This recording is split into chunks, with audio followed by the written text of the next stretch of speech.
All right, so have you ever heard a political take that just makes you stop and think? Oh, yeah, Like, maybe I need to rethink some things. for sure. Yeah, well, that's what we're doing today. You Yeah, ready to dive in? absolutely. Okay, so we're looking at immigration today, and we've got a pretty surprising perspective to unpack. Yeah, this should be good. We're talking about Newt Gingrich.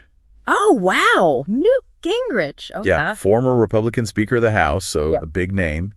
And he had some things to say about Donald Trump and immigration and the Republican base. This is going to be fascinating. Yeah, it really is.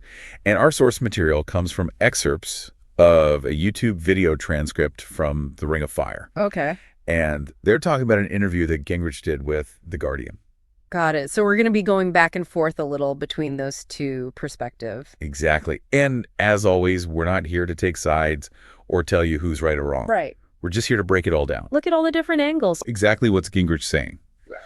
What are the counter arguments in that YouTube commentary, and what does all of this tell us about the big picture of immigration? Sounds good. I'm ready. Okay, so first things first, for those who might not remember Newt Gingrich's time in the spotlight, remind us who he is. All right, so we have to go back a few decades, but Gingrich was a really major player in Republican politics. Yeah, he was Speaker of the House, right? That's right. And, the YouTube commentary, they talk about his role in crafting the Contract for America back in the 1990s. I've heard of that. Yeah, it was this set of policy promises that actually helped Republicans gain control of the House. So big deal.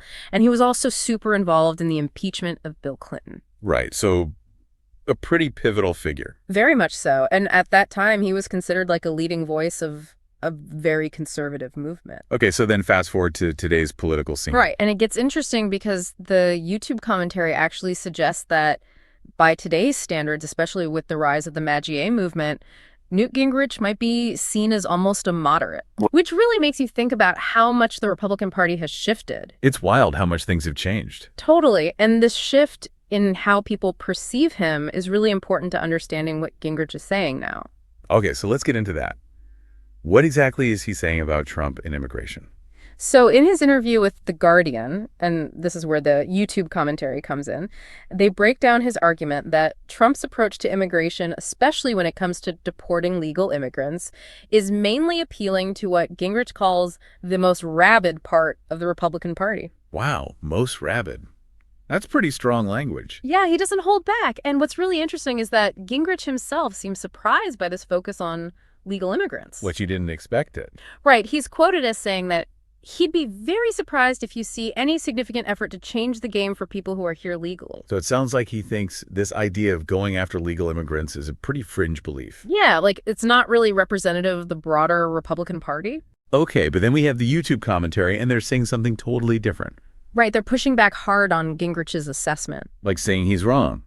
Pretty much, they say that this desire to deport legal immigrants, it's actually way more widespread in the Republican base than Gingrich is giving it credit for. So we've got a real clash of perspectives here. Definitely a major point of disagreement. All right, so for everyone listening, it's important to understand why the YouTube commentary is saying it's not just an opinion. They're giving specific examples, right? That's right. They're pointing to actual evidence to back up their claim. So what kind of evidence are we talking about?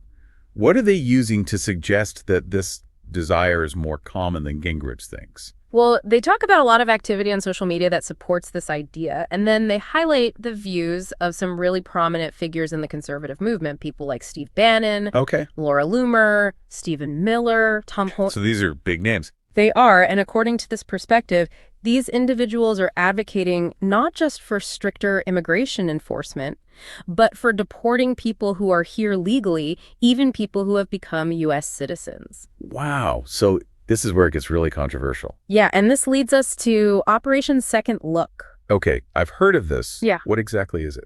So the YouTube commentary describes it as an initiative from the Trump administration, and it was supposedly led by Stephen Miller. Okay. And the idea was to look into ways to denaturalize citizens. Wait, so take away their citizenship. Exactly, even if they've been living in the U.S. for a long time and then deport them. That's huge, and it's totally different from what Gingrich is saying. Right. It really challenges his view that there won't be any major efforts against legal immigrants. And what's even crazier is that the commentary says that they actually tried to do this during Trump's first term. Right, and there's talk that it could come back if he gets elected again. Yeah, this is serious stuff. Yeah, it's a big deal. Okay, so now Gingrich, he actually gives a specific example to counter this idea of deporting legal immigrants. He does. He paints a very clear picture. Okay, what's the example? He talks about someone who immigrated to the U.S. when they were really young, like 2 years old. Okay.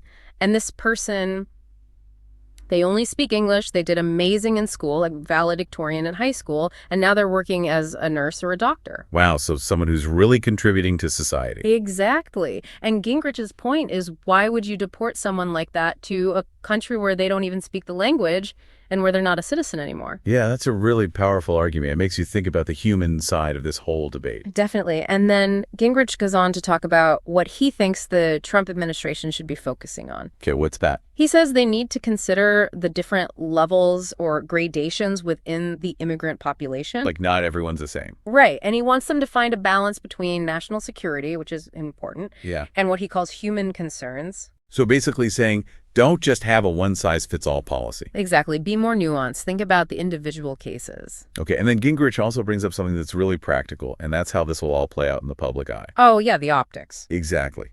He talks about how there could be a huge backlash if people see images of families being torn apart. Right. Mothers being separated from their children, kids being put in cages again. Yeah, those images were everywhere last time. Exactly, and he's worried about the political fallout from that. Makes sense. He's a politician. He knows how these things can impact public opinion. For sure, but here's the thing. The YouTube commentary, they actually share what was reportedly being considered within the Trump administration about this very issue of family separation. Oh, really? What were they saying? According to the commentary, they were thinking about giving the parents the choice. The choice about what? Whether to leave their children who are U.S. citizens behind or to be deported with them. Wow. So basically putting the burden on the parents. Yeah, and the commentary frames this as a really cruel approach, although they make it clear that this is just what was reportedly discussed, not necessarily what was actually implemented. So it's a lot to unpack. It is.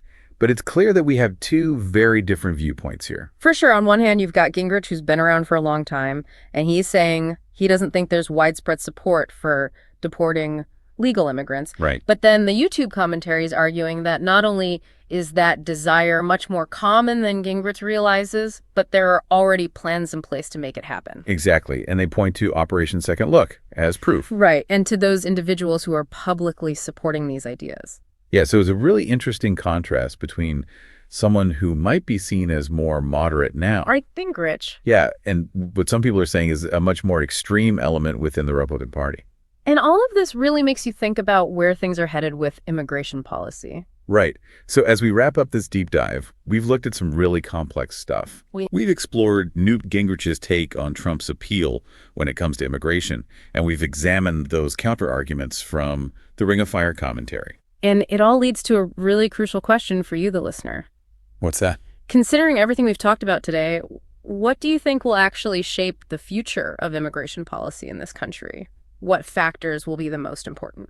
Yeah, when you think about those different perspectives, Gingrich's example of the high-achieving immigrant, to talk about Operation Second Look, the concerns about family separation, it really makes you wonder what direction things will go in. And it's clear that this is an issue with a lot of passion and strong opinions on both sides. Absolutely. Oh. So we hope this deep dive has given you some food for thought and maybe even inspired you to do some more research on your own. Yeah, because these conversations, they're not going away anytime soon, and it's up to all of us to be informed and engaged. Exactly.